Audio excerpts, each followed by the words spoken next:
हामी भन्दा चाहिँ ज्वानाको झोल मरटीको झोल खाने भन्छौँ, तर त्यही मात्रै राखेर बनाउने होइन। मैले चाहिँ यसरी बनाउँछु। तपाईहरुले कसरी बनाउनुहुन्छ? मरटी ज्वानोको झोल जाडोको लागि असाध्यै राम्रो।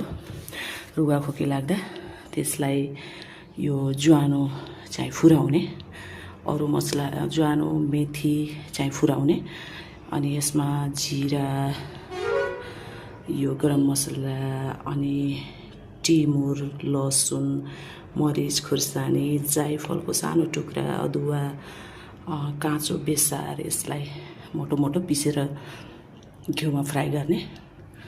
अनि 1 चम्चा बाक्लो बाक्लो गराउनको लागि यो गर्ने कोदाको पिठो 1 चम्चा।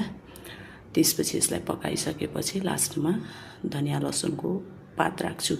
यसलाई म घिउमा पकाउँछु। जेमा पकाए पनि हुन्छ, तेलमा पनि, तर घिउ राम्रो। यसरी बनाउँछु। तपाईहरुले कसरी बनाउनुहुन्छ?